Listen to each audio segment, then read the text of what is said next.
Hello বন্ধুরা, এডুকুজ চ্যানেলের পক্ষ থেকে আপনাদেরকে স্বাগত জানাই। ভিডিওটি প্লে করার জন্য অসংখ্য ধন্যবাদ। তো আজকের এই ভিডিওটা সকলের জন্য খুবই গুরুত্বপূর্ণ। যারা জিডিএস অ্যাপ্লিকেশন করেছেন, আপনাদের এর পরবর্তী যেটা স্টেপ হচ্ছে সেটা হচ্ছে আপনাদের প্রথম ভেরিফিকেশন। এবং এই প্রথম ভেরিফিকেশনে কিন্তু আপনাকে যাচাই করে নেওয়া হবে যে আপনি এখানে সিলেক্টেড হবেন কি আপনি এখানে রিজেক্টেড হবেন।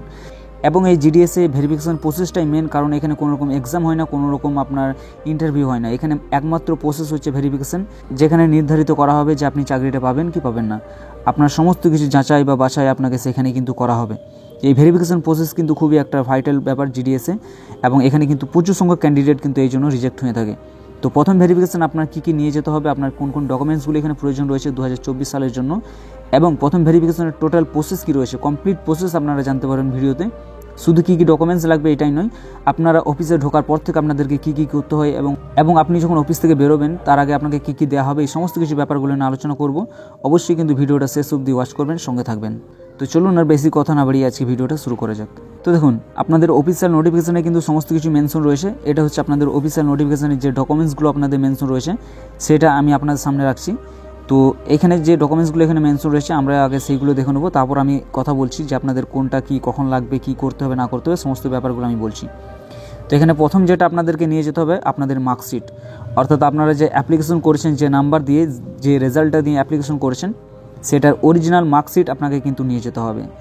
এবং এরপরে হচ্ছে দ্বিতীয় নম্বর হচ্ছে আপনাদের আইডেন্টিটি প্রুফ, অর্থাৎ আপনি এখানে আধার কার্ড নিয়ে যেতে পারেন বা আপনি ভোটার কার্ডও কিন্তু নিয়ে যেতে পারেন। ঠিক আছে, আধার কার্ড অনলি ফর এটা আইডেন্টি প্রুফ, এবং ভোটার কার্ড আপনার রেসিডেন্ট এবং আইডেন্টি উভয় প্রুফ। এবং এখানে তারপর 3 নম্বরে যেটা বলা হয়েছে কাস্ট সার্টিফিকেট, কাস্ট সার্টিফিকেট আপনাকে অরিজিনাল নিয়ে যেতে হবে। এবং এখানে দেখুন পিডব্লিউডি ক্যান্ডিডেট যারা রয়েছে তাদেরকেও তাদের সার্টিফিকেটটা অরিজিনাল নিয়ে যেতে হবে, এবং ইডব্লিউএস যারা রয়েছে তাদেরকেও অরিজিনাল সার্টিফিকেটটা নিয়ে যেতে হবে। অর্থাৎ এখানে টোটালি যদি আপনি কোনো কাস্ট থেকে বিলং করেন সেই কাস্ট সার্টিফিকেট আপনাকে অরিজিনাল কিন্তু নিয়ে যেতে হবে। এরপর এখানে ট্রান্সজেন্ডার সার্টিফিকেটের সম্বন্ধে বলা রয়েছে, সেটা যদি আপনি হয়ে থাকেন তাহলে আপনার সেই সার্টিফিকেট অরিজিনাল আপনাকে নিয়ে যেতে হবে। এরপর এখানে ডেট অফ বার্থ প্রুফ আপনার চাওয়া হয়েছে। তো ডেট অফ বার্থ প্রুফ হিসাবে আপনি কী নিয়ে যাবেন, আপনি এখানে মাধ্যমিকে অ্যাডমিট কার্ড শো করতে পারেন। ঠিক আছে, আপনার বার্থ সার্টিফিকেট আপনি নিয়ে যেতে পারেন। এই ধরনের ডকুমেন্টস এখানে দিতে পারেন আপনি ডেট অফ বার্থ প্রুফ হিসাবে। আবার যদি আপনার বার্থ সার্টিফিকেট না থাকে আপনি অ্যাডমিট কার্ডেও কিন্তু আপনার হয়ে যাবে। এরপরে এখানে যেটা চাওয়া হয়েছে সেটা হচ্ছে মেডিকেল সার্টিফিকেট, যেটা আপনাদের সবথেকে কনফিউশনের ব্যাপার, যে মেডিকেল সার্টিফিকেট চাওয়া হয়েছে এবং এটা ইস্যু থাকতে হবে, এবং এটা ইস্যু হতে হবে আপনার গভর্নমেন্ট হসপিটাল থেকে আপনার হয়ে থাকতে পারে, আপনার গভর্নমেন্ট ডিসপেন্সারিজ থেকে হতে পারে, এবং government primary health centre etc এইগুলো থেকে আপনি করাতে পারেন। এটাই কিন্তু এখানে বলা হয়েছে, এবং এটা কিন্তু আপনাদের কম্পালসারি। ঠিক আছে, এখানে ব্র্যাকেটে কিন্তু লিখে দেওয়া হয়েছে এটা কিন্তু কম্পালসারি, আপনাকে কিন্তু এই মেডিকেল সার্টিফিকেটটা আপনাকে নিয়ে যেতে হবে। এবার ব্যাপার হচ্ছে মেডিকেল সার্টিফিকেট আপনার বলে রাখি, বিগত যে রিক্রুটমেন্টগুলো হয়েছে সেখানে কিন্তু প্রথম ভেরিফিকেশনে মেডিকেল সার্টিফিকেট নিয়ে যাওয়া হয়েছিল, কিন্তু তারা সেই ফরম্যাট অ্যাকসেপ্ট করেনি। তারা সেখান থেকে পোস্ট অফিস থেকে ফরম্যাট দিয়েছিল, তো অ্যাটেস্টেশন ফর্মে সেই ফরম্যাটটা ছিল, এবং সেখানে তাদের মেডিকেল সার্টিফিকেটটা সেই ফরম্যাটে করতে হয়েছে। এবার ব্যাপার হচ্ছে যেহেতু আপনার এখানে বলে দেওয়া হয়েছে যে আপনার প্রথম ভেরিফিকেশন নোটিফিকেশন অনুযায়ী বলা আছে যে মেডিকেল সার্টিফিকেট আপনাকে নিয়ে যেতে হবে, তো সেই হিসাবে কিন্তু আপনি নিয়ে যাবেন। আপনি মেডিকেল সার্টিফিকেট ফরম্যাট অবশ্যই টেলিগ্রাম চ্যানেলে পেয়ে যাবেন, সেখান থেকে ফরম্যাটটা ডাউনলোড করে আপনি যে কোনো গভর্নমেন্ট হসপিটাল থেকে করাতে পারেন, বা আপনার সবথেকে সহজ প্রসেস হচ্ছে এখানে যেটা দেখছেন গভর্নমেন্ট প্রাইমারি হেলথ সেন্টার, এখান থেকে আপনার করালে আপনার পক্ষে সুবিধা হবে। এটা আপনি ব্লকে পেয়ে যাবেন, ব্লক চত্বরের মধ্যে আপনার থাকবে আশা করছি। গভর্নমেন্ট প্রাইমারি হেলথ সেন্টার, এখান থেকে করাতে পারেন, আপনার সবথেকে সুবিধা হবে। এবং যদি আপনি চান সরকারি হসপিটাল থেকে করাতে, সেটাও করাতে পারেন, কোনো রকম সমস্যা নেই। তো আপনাদেরকে বলবো এটার একটা ফরম্যাট হয়, সেই ফরম্যাটে আপনাদেরকে এটা করে নিয়ে যেতে হবে। আপনাকে আমি যে জায়গাগুলো বললাম এইগুলো থেকে আপনাকে সিগনেচার করিয়ে সেটা নিয়ে যেতে হবে। তো এটা হচ্ছে আপনাদের মেডিকেল সার্টিফিকেটের ব্যাপার। এই মেডিকেল সার্টিফিকেট আপনারা নিয়ে যাবেন আপনাদের প্রথম ভেরিফিকেশনে, যেহেতু আপনার নোটিফিকেশন এখানে মেনশন রয়েছে। এবার এখানে যেটা হয় সেটা কিন্তু অলরেডি আপনাকে আমি বলে দিলাম। এরপর এখানে দেখুন, এখানে লাস্টে বলা হয়েছে সার্টিফিকেট ইস্যু, এটা যেটা বলা রয়েছে এটা অরুণাচল প্রদেশের জন্য বলা আছে, এটা নিয়ে আমাদের কোনো কাজ নেই। ঠিক আছে, তো এখানে টোটালি এই সমস্ত ডকুমেন্টসগুলো আপনাকে নিয়ে যেতে হবে। এবং এখানে আপনাকে বলে রাখি সমস্ত ডকুমেন্টসের এখানে যেটা মেনশন করে দিয়েছে আপনাদের সমস্ত ডকুমেন্টসের 2 সেট সেলফ অ্যাটেস্টেড ফটোকপি, অর্থাৎ জেরক্স করাবেন 2 কপি করে প্রত্যেকটার, এবং সেটার নিচে নিজে সিগনেচার করে দেবেন। ঠিক আছে, এবং সেটা 2 সেট করে হতে হবে, 2 কপি করে জেরক্স করে সমস্ত ডকুমেন্টসের আপনি নিয়ে যাবেন, এবং অরিজিনাল সঙ্গে নিয়ে যাবেন। এবং সঙ্গে এখানে বলে দিই আপনাকে মোটামুটি আপনি 4 কপি থেকে 6 কপি আপনি ফটো আপনার নিয়ে যাবেন। ঠিক আছে, সেটা যদিও এখানে বলা নেই, বাট আপনি ফটো কিন্তু আপনি সঙ্গে নিয়ে যাবেন, 4 থেকে 6 কপি ফটো আপনি সঙ্গে নিয়ে যাবেন।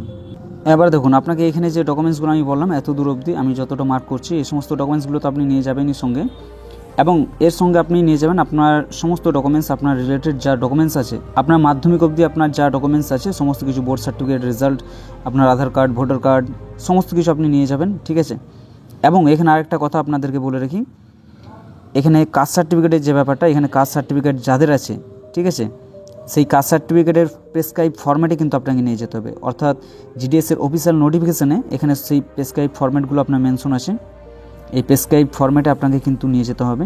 এখানে নিচে যে সমস্ত কারণগুলো বলা হয়েছে এই সমস্ত কারণগুলোর মধ্যে যদি আপনার কোনো কিছু হয়ে থাকে তাহলে আপনাকে টোটালি রিজেক্ট করে দেওয়া হবে এবং আপনার পরিবর্তে সাপ্লিমেন্টারি লিস্ট বের করা হবে, অর্থাৎ আপনি যদি রিজেক্ট হয়ে যান তার পরিবর্তে পরবর্তী যে ক্যান্ডিডেট থাকবে তাকে ডেকে নেওয়া হবে এবং সেটা, অর্থাৎ পরবর্তী যে লিস্টগুলো বেরোয় সেগুলোকে সাপ্লিমেন্টারি লিস্ট বলা হয়, সেখানে সেই ক্যান্ডিডেটকে ডেকে নেওয়া হবে, আপনাকে টোটালি রিজেক্ট করে দেওয়া হবে। তো এখানে যে সমস্ত কারণগুলো রয়েছে তার মধ্যে এখানে দেখুন, non submission of the caste certificate in the prescribed format within the stipulated period, অর্থাৎ আপনাকে নির্ধারিত সময়ের মধ্যে নির্ধারিত ফরম্যাটে যদি আপনি কাস্ট সার্টিফিকেটটা প্রদান না করেন তাহলে কিন্তু আপনাকে রিজেক্ট করা হবে, ঠিক আছে। অর্থাৎ এখানে প্রেসক্রাইব ফরম্যাট বলতে কোন ফরম্যাটটা, যেটা আপনাদেরকে আমি বলেছি অলরেডি ভিডিওতে, যে আপনার এখানে আপনার নোটিফিকেশানের যে ফরম্যাটটা আপনাদের মেনশন আছে, এখানে দেখুন SC STর জন্য এই ফরম্যাটটা অ্যানেক্সার ভি, এখানে তো এই ফরম্যাটটা আপনার রয়েছে কত নম্বর পেজে, 28 নম্বর পেজে রয়েছে। তো এখানে SC এবং STর জন্য 28 এবং 29 এই দুটো পেজেই লাগবে। এবং এখানে দেখুন, এখানে ওবিসির জন্য যেটা বলা রয়েছে, ওবিসির জন্য হচ্ছে এই ফরম্যাটটা, ঠিক আছে। এবং এইগুলোতে দেখেন, এই ফরম্যাটগুলোতে আপনি একটা জিনিস লক্ষ্য করেন, এখানে গভর্নমেন্ট অফ ইন্ডিয়া এইটা লেখা আপনার থাকতে হবে, এটাই হচ্ছে এখানে মেন কারণ। এই গভর্নমেন্ট অফ ইন্ডিয়া যদি আপনার না লেখা থাকে আপনার ফরম্যাটে, তাহলে সেই ফরম্যাটটা আপনার গ্রাহ্য হবে না। আবার এই ফরম্যাটটা আপনারা করিয়ে নিয়ে যাবেন, আপনাদের প্রথম ভেরিফিকেশানে কিন্তু এটা আপনাকে শো করাতে হবে। এবং এখানে যারা EWS আছেন তাদের জন্য এই ফরম্যাটটা, সমস্ত ফরম্যাটগুলো আপনারা নোটিফিকেশানটা চেক করবেন, সেখানে আপনারা পেয়ে যাবেন। কোথায় ফরম্যাট পাবো, কোথায় কী পাবো, এই নিয়ে আপনারা বেকার টেনশন করবেন, আপনাদেরকে বলে দিচ্ছি আপনাদের ফরম্যাটগুলো সমস্ত কিছু অফিসিয়াল নোটিফিকেশানে মেনশন আছে। তো চলুন, এই গেল আপনাদের সমস্ত কিছু ডকুমেন্টস, আপনার জিডিএসে প্রথম ভেরিফিকেশানে কী কী ডকুমেন্টস আপনাকে নিয়ে যেতে হবে। এরপর এখানে আপনার যে ব্যাপারটা রয়েছে, আপনার টোটালি প্রসেসটা ভেরিফিকেশনের, অর্থাৎ আপনি অফিসে এন্টার করার পর থেকে অফিস থেকে বেরোনো আগে অবধি কী কী প্রসেস আপনার হয়, সেখানে কী কী করতে হয় আপনাকে, টোটালি অফিসে কী কী করতে হয় গিয়ে, এবং আপনাকে বেরোনোর সময় কী দেওয়া হবে, সেই সমস্ত কিছু ব্যাপার নিয়ে আলোচনা করবে এখন। তো দেখুন, প্রথমে যখনই আপনি অফিসে এন্টার করবেন, তো কোন অফিসে যাবেন সেটা হচ্ছে আপনারা যেখানে ভেরিফিকেশনের জন্য আপনারা দিয়েছেন, যেখানে আপনারা অ্যাপ্লিকেশন করার সময় দিয়েছেন সেখানে যেতে হবে, সেই ডিস্ট্রিক্টের হেড পোস্ট অফিসে আপনাকে যেতে হবে। এবং সেই হেড পোস্ট অফিসে যখন আপনি যাবেন, সেখানে নর্মালি ভেরিফিকেশন কোন অফিসার করে থাকে, আপনার SSP করে থাকে অথবা SP করে থাকে ভেরিফিকেশন, ঠিক আছে। এছাড়া আরও অনেক আধিকারিক রয়েছেন, তারাও করতে পারেন ভেরিফিকেশন, বাট নর্মালি NRI কিন্তু ভেরিফিকেশন করে থাকেন। এবং কোনো ক্ষেত্রে ABPM যারা রয়েছেন তাদের সাব পোস্ট অফিসে কিন্তু ভেরিফিকেশন হয়ে থাকে অনেক সময়, ঠিক আছে। তো আপনার যেখানে ভেরিফিকেশন চলছে আপনার ডিভিশনে, সেখানে আপনি গেলেন এবং সেখানে দেখবেন অনেক ক্যান্ডিডেট সেখানে লাইন দিয়ে দাঁড়িয়ে আছে আপনার মতো, এবং আপনি সেখানে যাবেন, সেখানে গিয়ে দাঁড়াবেন লাইনে, এবং আপনার সময় যখন হবে তখন আপনি এন্টার করবেন। এবং আপনার যে অফিসার ভেরিফিকেশন করবেন, ধরুন আপনার SP ভেরিফিকেশন করছেন এবং সঙ্গে আরেকটা যে কোনো একটা অফিসার থাকবে সঙ্গে পাশে বসে, এবং ওনার কাছে প্রথমে আপনাকে যেতে হবে এবং সেখানে আপনার সমস্ত কিছু ডকুমেন্টস নেওয়া হবে এবং আপনাকে একটা ফর্ম দেওয়া হবে, নর্মাল একটা ফর্ম, সেখানে কিছু ফিল আপ করতে হয় এবং সেটা অবশ্যই আপনি করতে পারবেন, এবং সেই ফর্মটা আপনাকে সেখানে ফিল আপ করে সাবমিট করতে হবে, ঠিক আছে। এবং সমস্ত কিছু অরিজিনাল ডকুমেন্টস আপনাকে সেখানে দিতে হয়। এবং এখানে আরেকটা গুরুত্বপূর্ণ বিষয় হচ্ছে, আপনি যখন অ্যাপ্লিকেশন করেছেন সেখানে যে মোবাইল নাম্বার এবং ইমেল ID দিয়েছেন, তো মোবাইল নাম্বারটা অবশ্যই কিন্তু আপনি সঙ্গে নিয়ে যাবেন। যদি আপনি বাড়ির কোনো নাম্বার দিয়ে অ্যাপ্লিকেশন করেছেন তাহলে বাড়ির ফোনটা কিন্তু আপনাকে সঙ্গে নিয়ে যেতে হবে, কারণ এই ভেরিফিকেশন চলাকালীন আপনাকে সেখানে OTPটা সাবমিট করতে হবে, একটা OTP পাঠাবেন ওনারা, এবং সেই OTP যদি আপনি না দেন তাহলে কিন্তু ভেরিফিকেশন প্রসেসটা কমপ্লিট হবে না, ঠিক আছে। তো এখানে ডকুমেন্টসগুলো নিয়ে আপনার কম্পিউটারে কিছু কাজ থেকে সেগুলো করা হবে, এবং নর্মালি আপনাকে কিছু কোশ্চেন করা হতে পারে, যে আপনি কীভাবে জানলেন যে আপনি সিলেক্টেড হয়েছেন পোস্ট অফিসে, এই ধরনের নর্মাল কিছু ছোটোখাটো কোশ্চেন আপনাকে করা হতে পারে। তো আপনার ডকুমেন্টসগুলো যখন সেখানে নেওয়া হবে, সেই ডকুমেন্টসগুলো সমস্ত ডকুমেন্টস আপনার দেখা হবে যে আপনি সেই ব্যক্তি কিনা, সেই পার্সন কিনা, আপনি যে মার্কসগুলো দিয়েছেন সেইগুলো অ্যাকচুয়ালি এখানে আছে কিনা আপনার রেজাল্টে, আপনার যে কাস্ট সার্টিফিকেট সেইটা আপনার রয়েছে কি নেই, এই সমস্ত ব্যাপারগুলো আপনার দেখা হবে।